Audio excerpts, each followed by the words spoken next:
Hello and welcome back to the Ecuador Insider Podcast. We've got a new face today. Jesse, Carl, Brandon, who you know, Chioko, who you don't.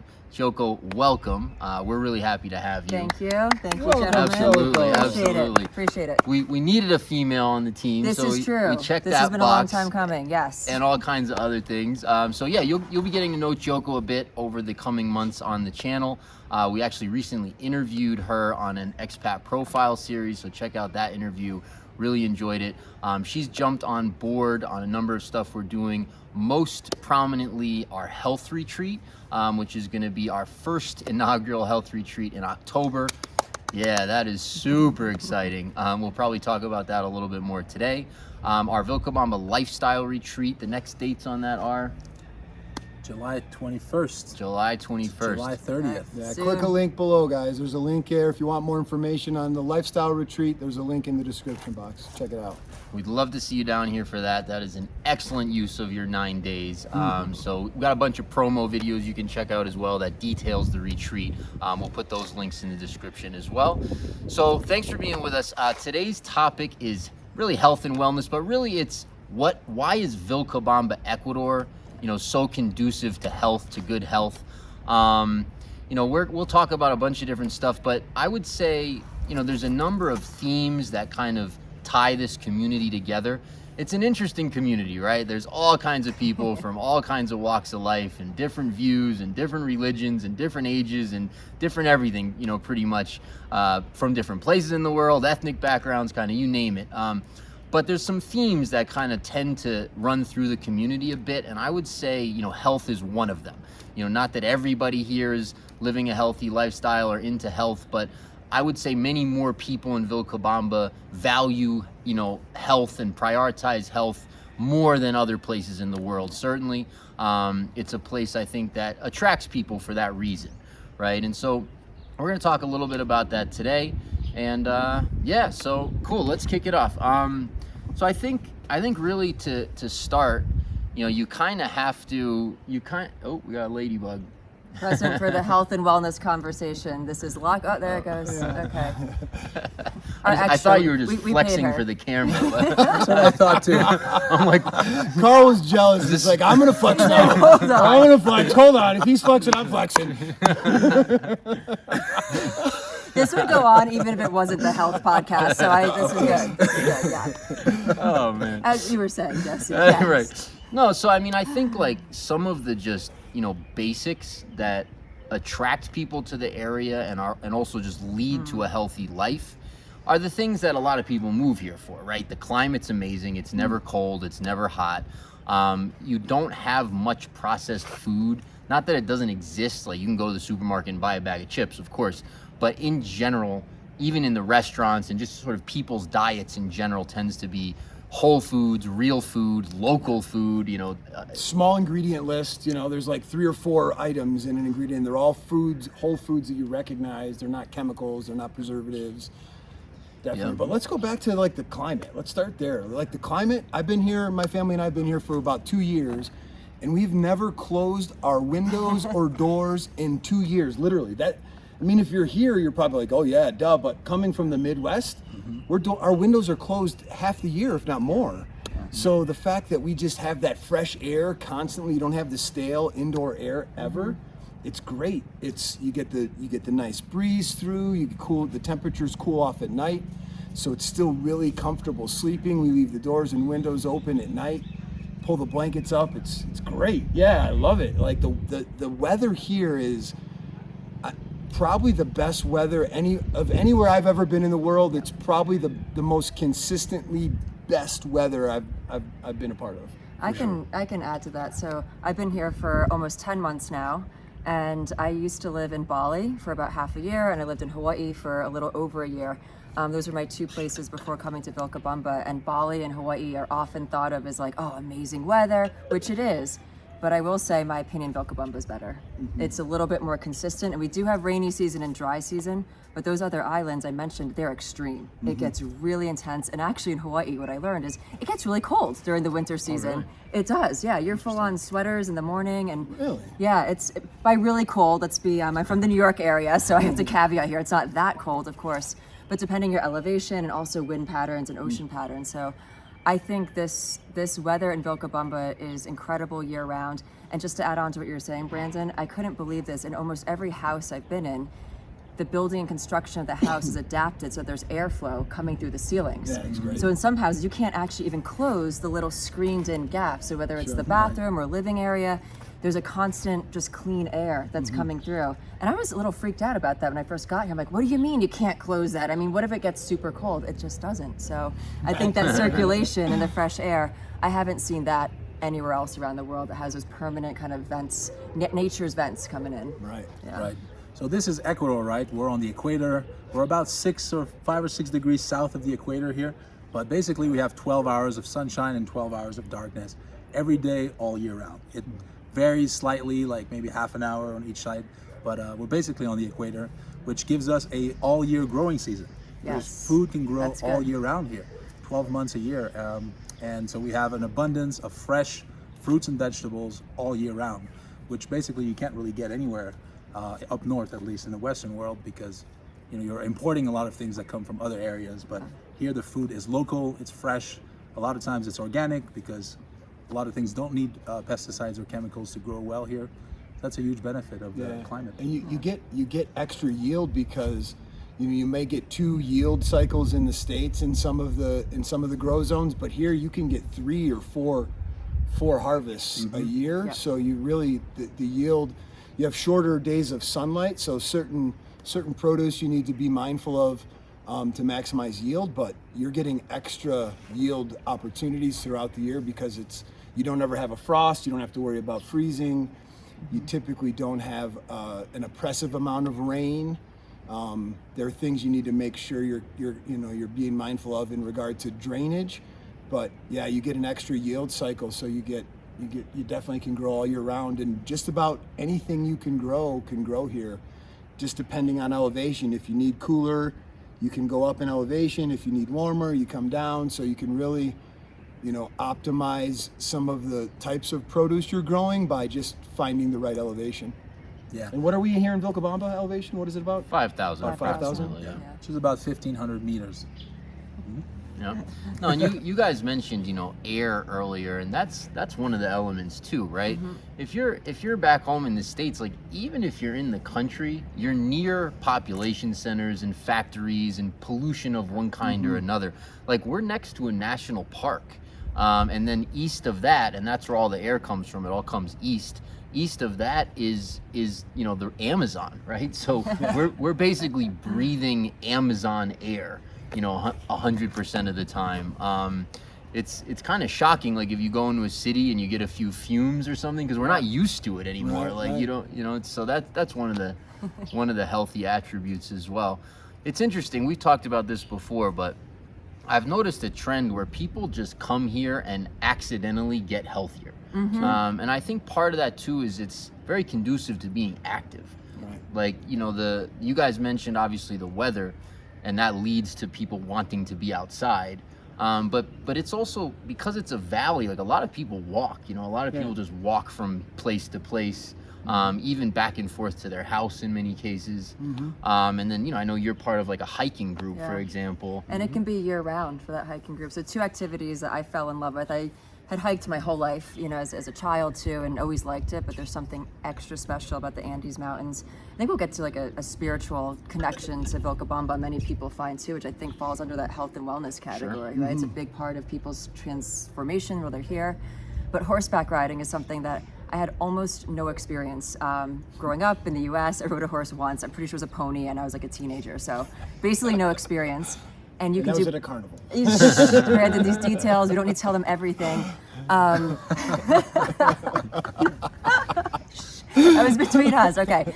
So I appreciate that it's year round. So even though there is a rainy season here, we can still go out and go horseback riding. We might have to push back a half hour in the month of December, but it's not like, okay, these sort of amazing outdoor activities they kind of curtail unless you're skiing, and that's the only thing that you're going to want to do. Like this stuff, it's accessible, and it becomes more of an adventure. When we go hiking, we could go back on the same trail 6 months later and there's a waterfall coming down that wasn't there before because it was dry season. I'm like, are we really on the same trail? And they're like, this is what happens, so it adds a variety and kind of cool factors to some of these outdoor activities. And in this hiking group, there's a variety of different hikes. Like you can hike every week for Over a year. I think without- even more than that, yeah. Wow, without going on the same trail. Totally. I think we might do a separate conversation about this hiking group, but the woman who runs it, she has that many hikes under her belt and more. So Wow. she said that she can go a full year without repeating any of the Nice. hikes, and then can bring some back by popular demand. Some people are like, can we please go to the Kinara one again with that waterfall before right. it's dry season? Very cool. And it's incredible. And it's a passion hobby of hers. Like she Sweet. just loves offering this. So And- well, I was going to say to community, and at some point we'll talk about health and wellness, like so much about community is a factor of how healthy you are. Sure. And so this hiking club is one example of community for me. It's not my only friends, but it's a pocket of friends that I've like come to really appreciate and really Right. like these folks. Right, that's to go on these Awesome. adventures. When's the hiking club? Tuesdays at 9 a.m. Okay. Yeah, once a week Tuesdays. Why don't we go? Why I don't we would, go? I know, I would Choco, like do you- to. I would like to. Look forward to that. You heard this here. You're going to get a commitment from them. In, sold. Three of the four. so you've hiked in some of the most beautiful places in the world. How would you rank the trails and hiking experience in Ecuador compared to some other places you've hiked? Okay, thank you for asking. And it's personal opinion, right? Like not everyone's going to agree. It's subjective what the best hikes are. In my opinion, the variety of hikes that I've been on are the best anywhere I've been around the world. And this is after living a year in Kauai, which I'm not, a part of my heart lives in the island of Kauai. It's in Hawaiian Islands. There's outstanding nature and beauty and these mountain ranges, but there's something about the accessibility of variety here because we have access to so many different kinds of trails. The Andes Mountains are stunning. It's breathtaking. Yeah, really you're getting some breathtaking. epic vistas, epic Yeah. landscapes. Yep. I mean, just look behind us. Everything here is mountainous, right? We're in a valley. There's mountains on both sides. There's multiple valleys here. So there's just an infinite opportunities Yeah. for hiking because everything's uphill. And every single property has a trail that goes through the property somewhere. And Like, we that's a big visited- part of it, yeah. So some of Right. those hiking clubs, we have to know the finca or the farm owner Right. to get access permission. And more than often or not, they're so excited that we're there, they come with us with the machete, Nice. kind of cutting down Nice. the brush as we're going, making sure that the path is good for us to go. So yeah, they're into it. But it is beautiful. You can see like this background here off of Jesse's rooftop deck. I was just looking at comments the other day from a video. People still think it's CGI. And this doesn't Right. even Is do our it justice. simulation that we live in? Right, Yeah. right, right. I mean, good, sorry. You know, well, it looks much more. It looks much better in real life than Right. Yeah, Right, well, it's that's crazy. what I was gonna say. Everybody who comes Yeah. down, who comments, they tell us the videos are amazing, but it doesn't do it justice Right, when right. they get here. No, and I think too, you're talking a little bit about the nature. I think that's part of it as well, right? I mean, it's interesting too. Like a lot of people come down here to heal, right? So there's and there is some attractor field for that. I think in Vilcabamba, obviously it's known as the Valley of Longevity. There's a lot of people here who do live to very, very old ages. If you hang out with locals, elderly, people who live in the country tend to be in great health until much older than what I'm used to where I come from. You'll have 80, 90-year-old people literally still hauling fruits and vegetables up and down mountains, no problem. Where I'm exhausted trying to do what they're. I feel like you carry my stuff for me. Right. Just yesterday, I saw a woman that she had to been, I would guess, in her 80s, and she had like a 40. I don't know. It was a huge sack of like corn, maybe 40 or 50 pounds on her shoulder, and she's walking through town like it was no big deal. I'm like, that would be hard for Carl. But yeah, I mean, and I'll just say, from personal experience, like I'm sure those hikes, like I'm sure you come off those hikes feeling amazing, There's a right? high, yeah. For me, when I get to go walk on these trails along the river, or like yesterday I went swimming in the river, it's impossible to do that and not feel amazing. A lot of people here, like I have a number of friends, you used to do it, right? Who get up early in the morning and go into the river, right? And that's kind of how they start their day. And then there's all of the activities. Like Chiyoko teaches the best yoga class on earth 2 days a week. And but stuff like that, right? There's tons and tons of stuff like that if you're into that sort of, health related lifestyle stuff, there's so many of those activities including great options to play sports and go to the gym and all, normal stuff like that. But then also all the classes and the community stuff. I don't know if you want to share. You were telling me a little bit about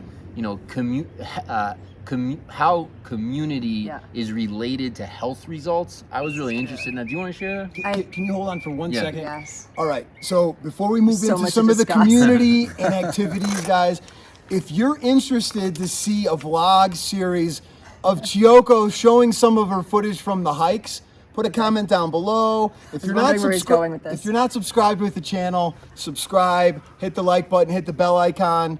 But if you really want to see some of these epic views and hikes and maybe some commentary from Chiyoko, put some comments down below and we'll see if we can convince her to take some footage for us on some of these epic hikes. I like this is how you swoop me into doing this. Who can say no now, Brandon? Okay, cool. And I'm thinking, oh God, how am I going to do this?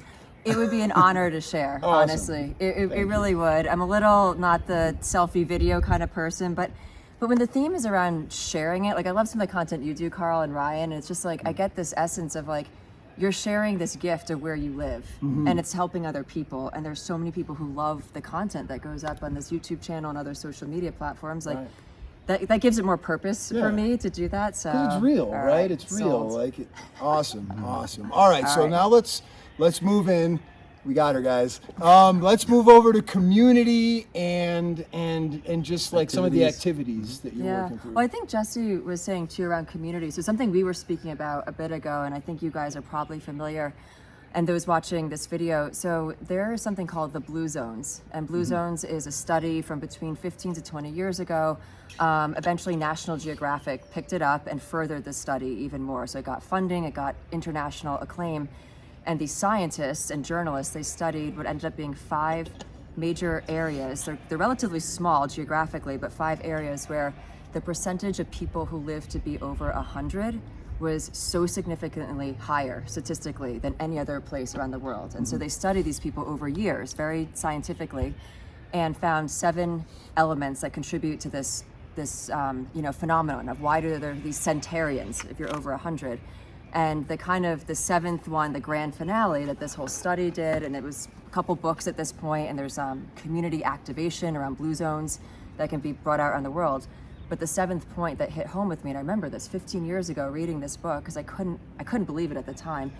The number one thing was community and purpose. And by purpose, I can be interpreted a lot of ways. In this context, it means you are offering something that is valued by other people, and you have respect and appreciation. You have a role in the bigger picture of community, and they want to help you in your life. Right. And the easiest example is like multi-generational. So you have great grandparents living in the same village or same town, or even same house, compound, or the neighbors as their great grandchildren. They have purpose in these children's lives that are 90 years younger than them. And so I think in Vilcabamba, I personally have felt, I don't want to exaggerate here. I don't have friends who are 90 or 100 yet. I hopefully soon will. Although there's a couple, my Ecuadorian couple who walks up and down my street. I swear they're over 100. I'll be friends with them soon. But in this hiking club, there's a number of people that are over 70 years old, and I can't believe it.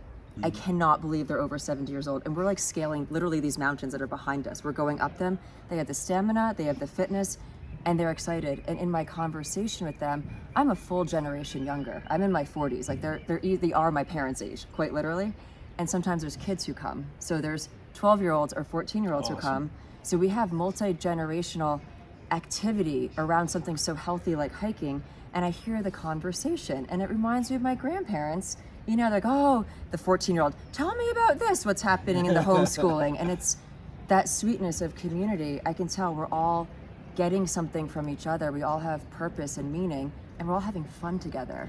So it's like scientifically proven, and then we're living the example here in Vilcabamba. So feel free to say something. Yeah, well, you're seeing it everywhere. You're seeing that, percolate through the society in regards.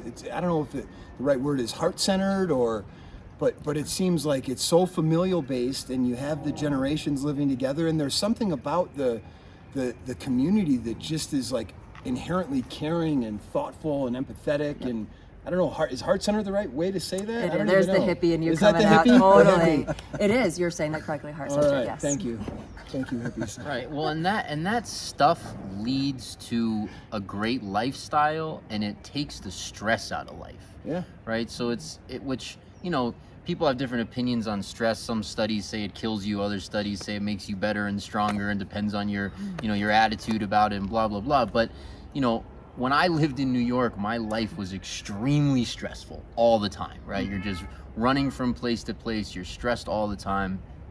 This is not a culture or society that lives that way. And so when you're around that, you know, when you're just in this sort of it's all good mentality that people have, which I think in part comes from the fact that the value here is on the family, right? The value here is on people first. And so when you have that, then you have less stressed out people who care about each other.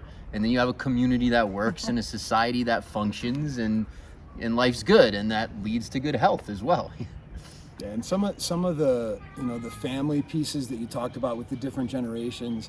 You know, my daughter goes on some of the horseback rides that Choco's gone on. I was thinking about that. And it's different. And Jesse's daughter too. Yeah, Kirsten too. I think Soli's gone on some of these as well. So you have kids, you've got some adults, and then, I mean, Wilson, he's got to be 50s, 60s, right? Probably in his 60s Our maybe. local or Ecuadorian expert in horseback riding, yeah. So there's different ranges on the horseback riding, different ranges on the hikes, and that's something that, you know, when Tiff and I moved here, that's something we, you know, that bothered us, that we were missing from the States, where, you know, my parents and Tiff's parents don't live here, so they don't have that time with their grandparents. And not that this replaces that in any way, but the fact that there's such a familial base here, that they get some of that. They get a version of that here in just about every activity they do, which is pretty awesome. I just want to add quickly to that. You're exactly right. And for me, it's so fulfilling because I don't have my own biological children. I feel auntie to many. That's my joke. I'm Right. like, children, none, auntie to many. And your kids, you know, you guys, like, it fills me up to spend time with them. I like talking to them. Like, they've got funny things to say. And actually, I hear half my town gossip through what's going on here. I'm like, they are connected to the information. I'm like, all right, tell me more about that such and such situation. And we actually have fun together. And so I feel like they get something out of hanging out with me. We have cool conversations.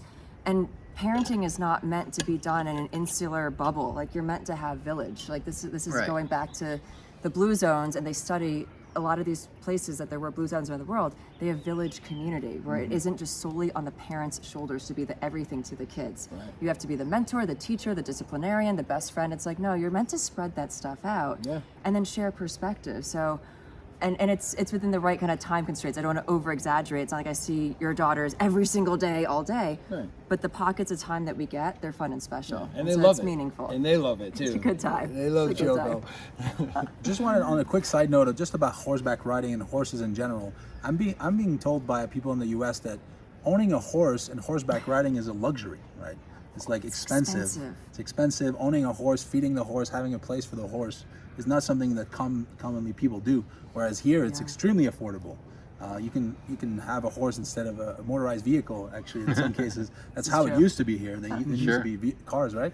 Not so- that long ago. Not that long And ago. you still see horses in town on occasion. Not tons, but I'd say almost every day. You see at least I love it some every coming day too. through. Oh, it's so great. I want to video it every single time. And it's not like they're Doesn't get like, old. you know, countryside horse, like wild, crazy horses. Like, they're extremely well trained, like Yeah. Paso Fino level horses, right?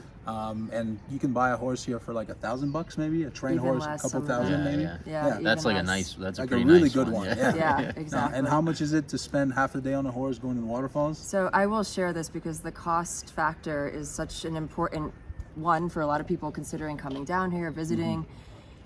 It's $25 to go for a 2-hour guided horse tour, and you can bring as many people as you want. It's $25 a person, and these horses are so incredibly trained. So going back to my lack of experience that I had there, I need a horse that's very disciplined, that listens to the guide. You know, it's not going to be rearing up and going off on its own trail. So these horses, they're well maintained, and I know this from friends of mine who have some equine experience back in the States. They look at these horses like, wow, these are really healthy ones. Not everywhere around the world or Ecuador are horses treated really well, but the ones that go on these tour rides, they're used to it, they know where they're going, and so the same thing, we go on different trails, a lot of them for $25. Right. I mean, Yeah, that's I crazy. think in the US it would be over 200 depending what Wow. part of the country. So I know if you're north of New York in Westchester, which is a suburb, it gets kind of nice and woodsy up there, it'd be $200 easily to go on a 2-hour guided, expert guided Right. tour with in, this. in remote areas of the Andes Mountains, right? I mean, wow. Yeah, Yeah. that's pretty awesome. Right. Real quick anecdote: the first time I went horseback riding here, I hadn't horseback ride in my life before, really. And I was really surprised, first and foremost, at how well trained the horses were. You didn't Yeah. really have to do anything or know anything. The horse just knew exactly where to go. And I just remember that feeling of like feeling one with the horse. You have that? All this hippie coming out. I love it. I love it. No, but there's something amazing about, Okay, you know, can for I say- thousands of years, that was our mode of The transportation. movie were Avatar, horses. we all know the movie Avatar, right? The blue people, when they connect with the horse, I'm going out there now, but the dragon, right? And the yeah, Oh, horses. it's so awesome. I feel this thing on these horses. So we start galloping. I'm like, first of all, how are we even allowed to gallop? I've been on a horse twice, but like, let's just go. It's Ecuador, like, just go. I'm like, figure it out as you're going. There is a spiritual connection that's happening, and the nature that's happening, like we're on the mountainside and these horses, like I feel safe on the horse and we're going. I think of the movie Avatar. I'm like, this is what it Right. feels like to fly. That's awesome. So yeah. So I think I've maybe ridden a horse once in my life. I haven't ridden a horse here. Is it, you know, we're talking about health and wellness. There's some spiritual wellness and some connection with nature and that views. Is there physical demands for riding horses? I'd say yes. If you're Yes. not in decently healthy shape, you probably don't want to go horseback riding. Any injuries like lower back pain or even knee pain can be sensitive, but you're getting an abdominal workout. Really? Yeah, Okay. you really are, because especially if you're galloping, you have to hold your posture in a certain way. And also, so yes, there's a physical workout. I don't know what the equivalent is of like a light jog or a power walk. It's not like Okay. you're doing, you know, Right. the most intense 2 hours straight exercise. You should be in good shape, but also the mindfulness meditation factor, because you have to be present. You have to actually pay attention to what's going on. If you the horses are well trained, but you want to be focused and not have distractions, which is actually an amazing thing, because you get a mental clearing. You know, you get to let everything kind of drop away from out of your mind and just be present for once. Cool. Yeah. So what other kinds of activities are conducive to, or what other activities are conducive to health, I guess, in the area that you guys are involved in? Yeah, I mean, I think, I think one of the other unique things about the area when you're talking about health is just how many health practitioners there are, Sure. you know, as well. So, I mean, I think in most small towns back home, and this is a small town, right? In most small towns back home, if you've got a chiropractor and one or two others, you're doing pretty well, you know, as far as outside of an MD, right? There's probably 50 to 100 Yeah. or more, maybe. I mean, that might even be low. Natural health practitioners or alternative health, natural health, whatever you want to call it, that make their home in the valley. And, you know, I would say in the list that we put together for the health retreat, I'd say probably 30 plus of them are like world class. High level. Yeah. You know, so if you are, you know, working on your health, you have those resources available to you here, and they're not, you know, they're not U.S. prices, right? It's essentially Ecuadorian pricing or close to it. And the bureaucracy's cut. There's no red tape to be able to get access to these people, right? So not only is the out of pocket significantly less, but the access, the availability is reachable for everybody. And the variety, like you said, I mean, touch on some of it. There's osteopaths, there's naturopathic MDs, MDs, yeah. there are acupuncturists, herbalists, there's all kinds of Body energy workers. workers and body workers and gosh, On and on, I mean, yeah. you can And go on. shamanic realms too. There's a Sure. lot of indigenous from various places, not just Ecuadorian, but some shamans come in from around the world, make their home here, and they're bringing their lineage. Yeah, no, that part is cool too. Like the local traditions, Yeah. you know, you have all that available to you as well, whether it's sort of the herbal side of things or it's the plant medicine or shaman side of things, but those traditions are alive and well Yeah. also. And then also just like a lot of people in Vilcabamba, whether it's mental health, spiritual health, physical health, they're kind of on those paths. So you have a lot of people who are interested in understanding themselves and bettering themselves, or even if it's just self-improvement, if you just call it that, right?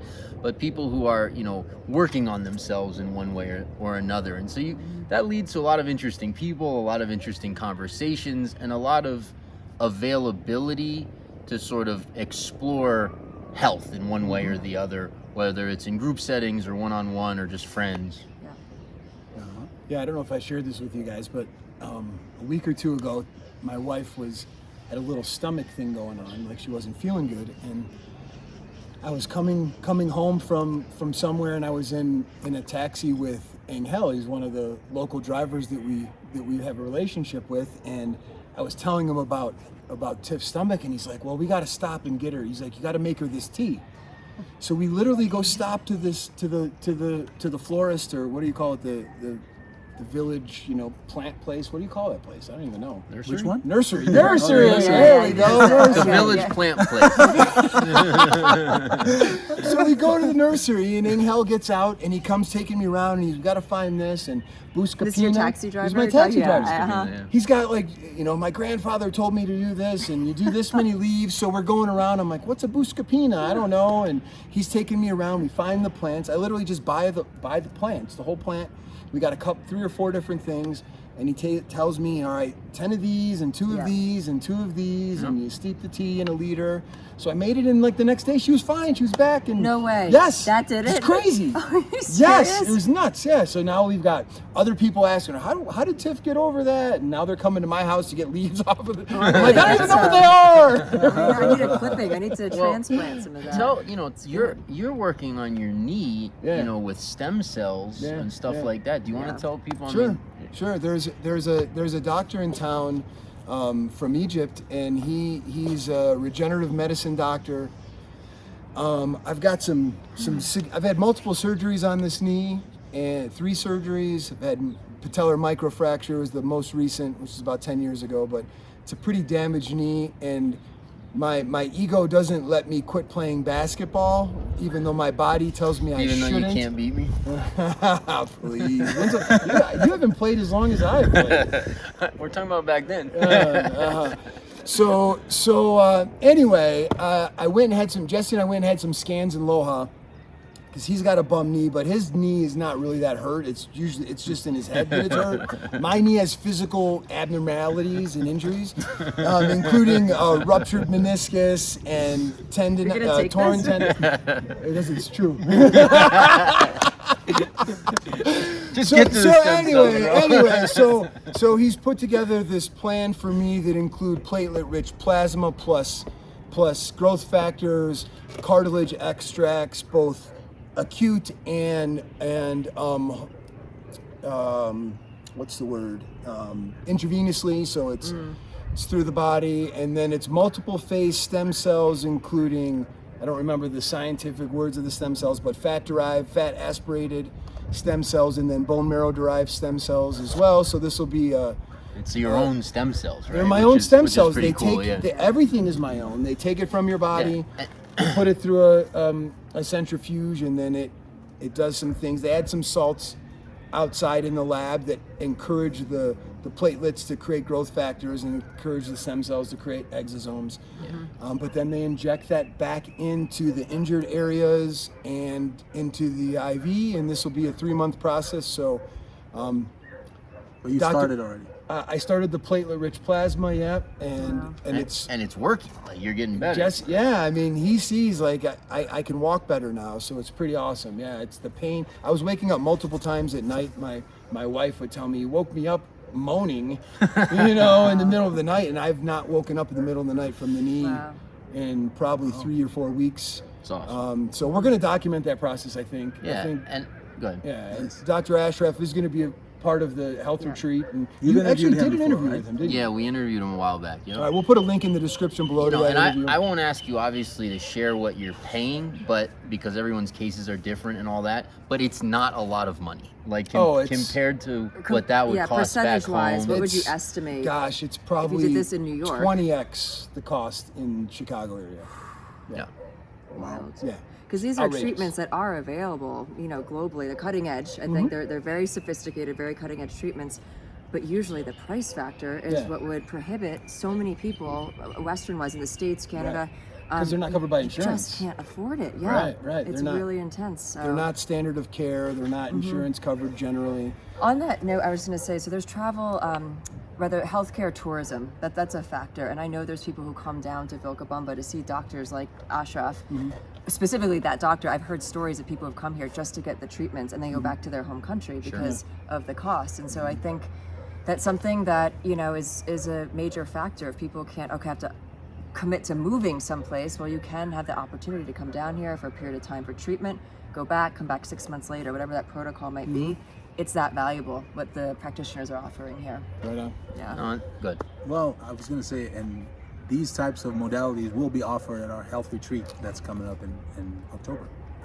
Yeah, that's for me really, what's so exciting about that, right? Because, you just described obviously one medical option down here, and there's like 30, or something that are, that are part of our health retreat package, where people can come and get treatments from what we consider to be, world-class practitioners, who are all here and available to you, which is, I think, really unique. Like, I don't know, it's a 21-day retreat. I don't know if that exists anywhere in the world where you could go and get access to this many modalities at this level, certainly for this price as well. On top of all the other things we talked about that are conducive to health here with the air and food and water. I mean, the food here is, Carl mentioned year-round growing. There's year-round organic growing. Like, there's year-round organic produce that's available and fresh. You're not shipping it across the country. There's no preservatives. It's literally fresh that day. You don't need to store it and freeze it, and it's organic, it's fresh, it's clean. And it's micro agriculture. Like, these are tiny operations. Right. Yeah. It's not farm, full scale. They only have like 6 bunches of cilantro at one stand. I gotta go first thing. I'm like, you're out of cilantro because there's only 6 of them available. That's right. And by the way, shipped across the country here is local back home. This is true. This is a state this is a country the size of Colorado. Exactly. Yeah. I want to add something what you're saying, Jesse, with the retreat, and there's all this abundance that's going to be on the retreat.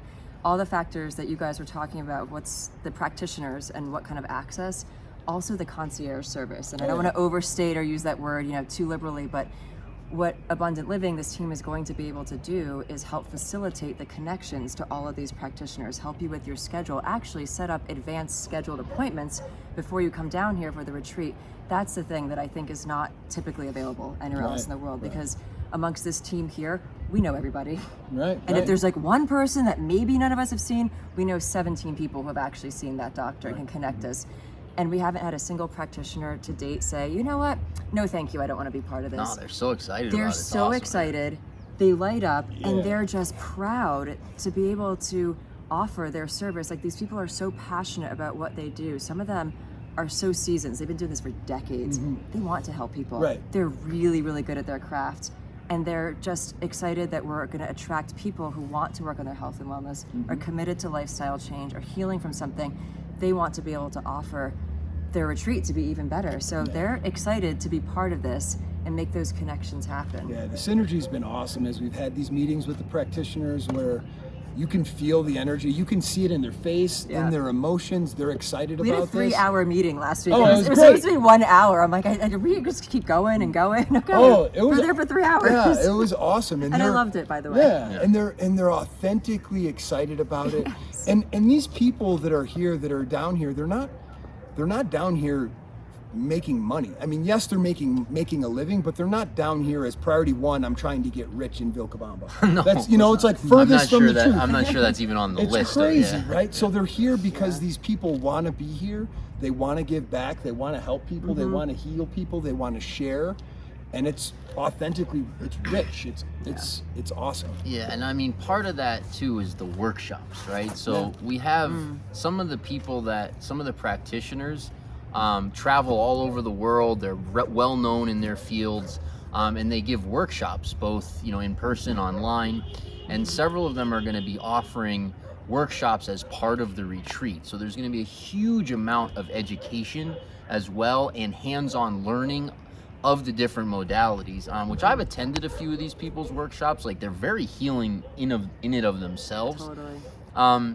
And I think, just to give a quick anecdote to something that speaks to kind of what you guys are talking about, there's a health practitioner who I was referred to recently. I've got some stomach stuff going on, and you know, I start talking to this guy, and he's explaining some things, and you know, we get to the end of the call. I think we spoke for probably an hour on the phone, and we get to the end of the call, and he's like, well, you know, great, I've really heard your story, I really think I can help, you know, blah blah blah. He's like, I don't want any money. He's like, I don't want any money. He's like, but I do need your commitment with, you know, doing this stuff, but I don't want any money, like, I'm not going to charge you for this, you know, blah blah blah. And it's just like, wow, you know, like, Wow. like, and of course other people charge, like, I'm not, you know, people charge for their services most of the time, but that attitude is really indicative to me of the kind of people that live here, and also the health practitioners in particular. Like, there's awesome people. It's pervasive, yeah. Did you know, Rosa, did you know him previously? No. Like, okay, so No. this is like a new person. Yeah, Very interesting. his wife and him had some connection to the company, and she met my wife, and my wife asked her. This and is where I was she- going. I was like- one, and I can't swear by this. I don't even know who it is you're talking Yeah. about. This is the community factor. Right. We Right. want to help each other. Right. This is why I teach yoga twice a week, and it's, you know, people do pay for the class, but compared to what you'd be charging, Jesse's just laughing at what people pay. I consider it like tips. You know, it's like Right. getting tips. Yeah. I want to do this yoga class. It makes me feel good to help other people. And also, respectfully, people do need to make a living. So in some cases, they do their Zoom work. That's how they make a lot of their income. They travel internationally for these workshops. But when it comes to community, if you know your wife, my sense is like they know you're a valuable community member, see all that you guys do and you do personally, and he wants to help you. That's pretty cool because we all do know each other here. And Yeah. it comes, it's the heart, right? The heart center. Brandon's choking up. Oh, Brandon's dude, choking don't up. make me cry, don't make me cry. I love It's it. so good, I love man. it. It's so good. I got goosebumps now. No, I mean, I want to describe, you know, you mentioned the yoga class. Like, there's some magical stuff going on that is also indicative to this, right? So, I'm shaking the camera. I'm going to take my foot off of that.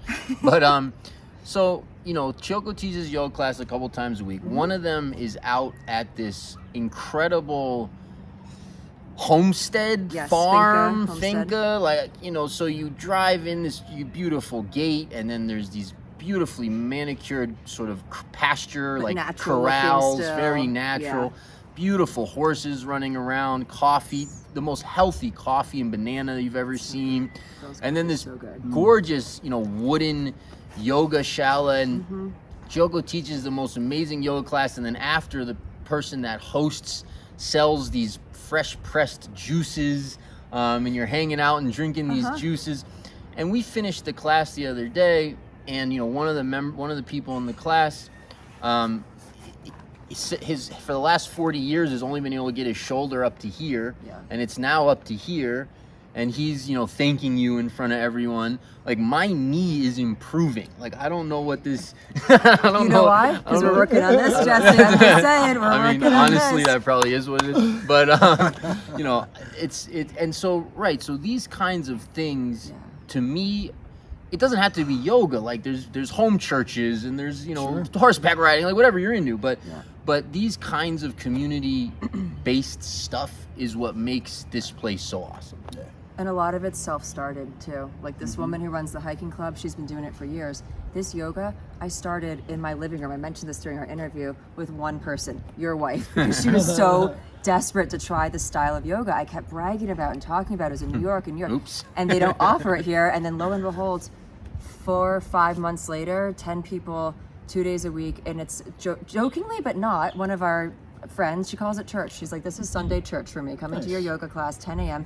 because there's community and we feel so good afterwards. And there is a specifically spiritual energy, things I speak about, people connect with, and everyone leaves just blown away, and we self-organized. It's not because my friends have a company, you know, at their finca, you know, like they wanted to build a shala. There's more demand for yoga, let's do it. And my friend who makes all these juices, we're all in a Telegram group together. She's like, order your juices the night before. I need 24 hours to press the juices, Oh, make and the chai by the tea. way, the stuff that she's juicing is grown on the Yes, land. oh, that's right. I'm glad you're Organic. remembering this. Yeah, right, yeah, everything. yeah. Picking the oranges, picking the mint, and it's all there. And so we're kind of living this case study. I feel like this. So Vilcabamba is known to be an unofficial blue zone, and it's for what we're doing. Like we're actually walking the example, like walking the walk, which is it's nice to be part of. No, and it fits together so well. Like the lady who hosts, she's so gratified that the space is being used in this way that she envisioned. Yes. So it's so like win-win. You know, it's like everybody's getting what they want out of it, Yep. which is beautiful. Yeah, so good. Awesome. Anything else we want to touch on before we get out of here? There's got to be something. There's so much. I feel like, we've talked about a lot of topics. We've talked about the food, the growing season, the air, the nature, the great weather, health practitioners. We haven't talked about the water. And that's a huge factor in right. Vilcabamba itself. Yeah. It's one of the probably 7 reasons why longevity is a thing here. Yep. There's a lot of centenarians. It's called the Valley of Longevity. And that's not just like an international thing. In Ecuador, people consider Vilcabamba as a special place. El Valle de la Longevidad. You go to any of the town parties, they'll always announce Vilcabamba, El Valle de la Longevidad. We gotta get him up there. Side hustle right there. That's good. That's kind of the tagline, and it apparently is true. I mean, we do see a lot of old Ecuadorians that are still alive and up and running up in their 90s and hundreds potentially. But the water is a huge factor. Where does some of the water come from? Where's the main source? Basically, of water? all comes from the Podocarpus National Park. It's a cloud forest, so it's a huge national park. It's 150 hectares. I found out. Wow. So what is that times 2.5? It's Oh, I thought it's way more than that. 150,000 hectares. There we Oh, go. 1,000. Yeah. 150,000 hectares. Yeah. I said 150. Okay. Yeah, so it's massive. It's Massive. almost 400,000 Yeah. acres, right? Yeah. Yeah. And it's a cloud forest. There's tons of trees. There's lots of nature. So all of the rain that comes from the forest, falls into rivers, and up in the Podocarpus is where the water catchments are built, and then all the water from Vilcabamba comes from there. So it's basically rainwater. There's no contamination here. There's no planes or anything. The rainwater is super clean. I've caught rainwater off of my roof before, tested it with a TDS meter. It was 0 parts per million, which is what it's supposed to be. It's basically distilled water that the clouds, distill. So that's the water that we get here. It's extremely clean water. I think that has to do with that. There might be some minerals that it catches on the way as well that are very beneficial.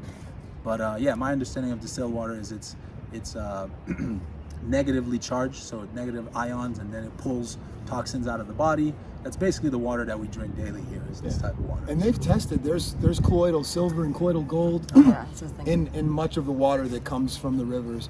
I mean, there's spots. I never thought of doing this in the States. I'm sure there's probably places that are clean enough to do this, but I've drank water right out of a river, right out of springs up the mountains, and didn't get sick, and it was totally fine, and it tasted good. Tastes so Some good. people clean. swear by it. Yeah, Right. that's part of their health and wellness routine. It's not for everybody, but some people swear by it. Yeah.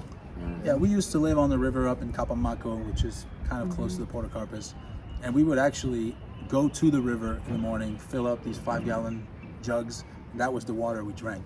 We tested it consistently. It was always between 0 and 4 parts per million, very, very low. And there's, there might be a few cows up in the mountains up there, but the water felt very clean, and we never got sick from drinking it back in the good old days. And it feels that there's got to be something, I don't know if it's the minerals or maybe it's the negative ions, but just jumping in the cold water, maybe it's the cold shock proteins, I don't even know what it is, but like you physically feel different in the water, and then when you get out, like your skin feels different, it feels smoother. I don't know if you guys know what that is, but there's definitely something tangible that's happening there. And that's what the local people will say is a form of healing. You get in the cold water, and then you let the sun dry I think the that's water what it on you. is. It feels more special to me than any uppity spa you go to where it's Yeah. like, okay, do the Wim Hof cold plunge in like a ceramic tank or whatever, and then the sauna in like a little box, which I love those things, don't get me wrong. Me too. I don't feel quite as special, or we might even build some. I love those things, but there's something extra special that I don't think you can manufacture through man-made experiences. That's the same as getting in that river, and just the rushing of it. I mean, it's sacred. This is thousands of years people have been going to those rivers. There is something to do with the structure of the water, like structured water, and the water's moving, so the structured water flowing over your body. Yeah, and it's really good water. Like the further downriver you go, I guess the more it picks up. Like we're literally right against the Podocarpus. We get the cleanest water comes to Vilcabamba first before it goes down west, basically towards the coast.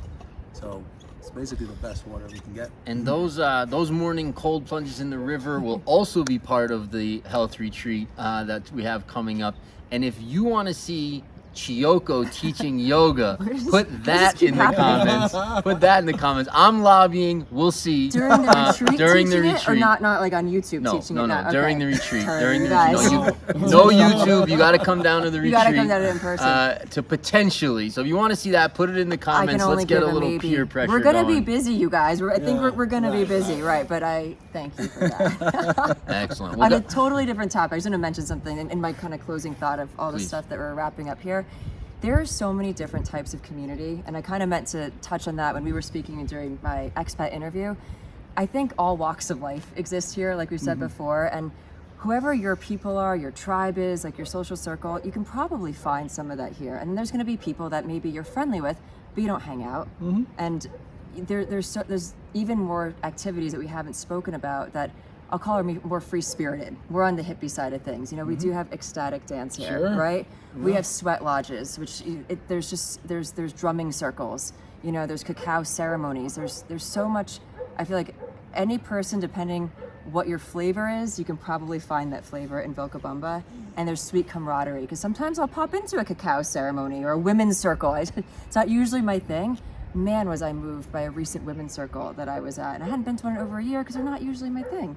And I found it to be so powerful. I'm like, it's not typically what I do, but I like getting out of my usual health and wellness. So I think there's even more than we've talked about to be offered here. Yeah. Yeah, another thing that we used to do, maybe if you follow the channel, we used to go on a bike ride every Saturday morning with the kids. Gotta That's get that something back going. Yeah, I'm starting it up next Saturday, by the way. All right, there you go. I've got a handful of dads that were into it, and we want to start back up. So if you have children or if you're interested in biking, there's a lot of nice river trails here, senderos trails that you can bike on. Mountain biking is a thing out here as well, which of course is related to health and fitness. So that's available to you. Awesome. Guys, thanks so much for tuning in. If you enjoyed this, please subscribe to the channel. Hit the bell so you get the notifications. Give us a like on the video. And come down, enjoy the retreat. And there's some tagline that you guys are going to say. We hope to see you here one day. So until then, We'll see you next time. we'll see you next time. They did not tell me about this one. Ciao, guys. Take care, guys. See you guys.